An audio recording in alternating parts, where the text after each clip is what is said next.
French Revolution. Before the Revolution, there was King Louis and France, total monarchy. There's a picture. And then there's the Enlightenment, which criticized monarchy and spread democratic, nationalist, and socialist ideas. King Louis, when he was crowned, France was in a lot of debt. There's a national debt in France. He was very young, at 20 years old, which ties into major causes of the French Revolution, which was poverty, taxing, and the rise of the Enlightenment. At this time, France was made of free estates. The clergy, which were the priests, the nobility, which took care of the taxing, and the peasants, everyone else. Even though the clergy was called the first estate, it doesn't mean they were the richest. In fact, a lot of the clergy was actually very poor, and only a few were actually rich. Same goes for the peasants or the third estate. Although a lot of them were farmers working in the fields, a few of them were in fact quite rich. The nobility, in fact, were sort of king's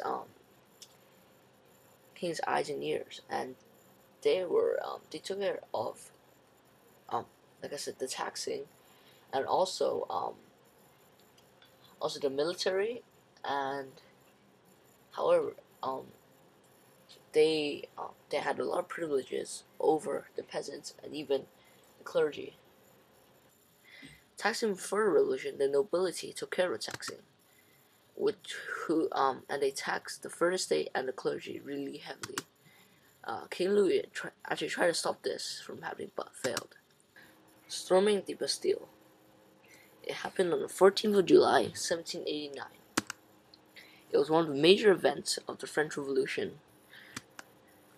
Over 100 people died in the actual attacks, and there was over 30,600 kilograms of gunpowder stored in the Bastille at the time, which they used to power over 30,000 muskets they looted earlier.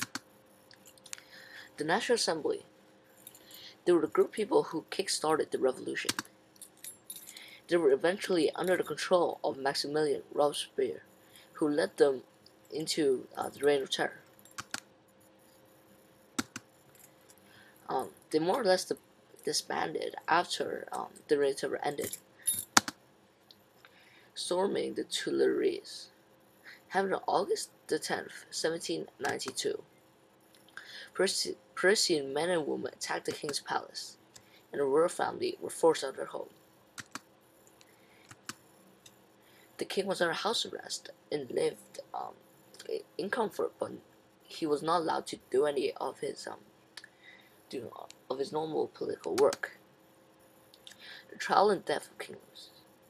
At first, nobody knew if the king could be tried. The National Convention, or the National Assembly, held a vote to decide whether or not they will execute King Louis. They voted to send him to the guillotine. He was executed on the 21st of January, 1793. When he died, the Reign of Terror officially started. It started after King Louis' death, and Maximilien Robespierre was a mastermind of the Reign of Terror. He put the guillotine. He put the guillotine into use as basically a quick way of killing people. And the first victim of the Reign of Terror was King Louis' wife, Marie Antoinette.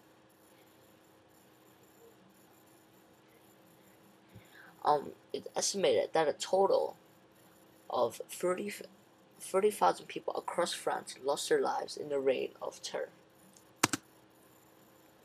However, people were getting fed up of the terror, and Robespierre was arrested and sent to the guillotine himself in 1794. And Robespierre became the last victim of the terror. After the Reign of Terror, the new government was called the Directory. But that wasn't too popular, and by 1799, Napoleon Bonaparte's coup d'etat was readily accepted in France. And that's it. The revolution has ended, and France a new government. Thanks for watching and listening.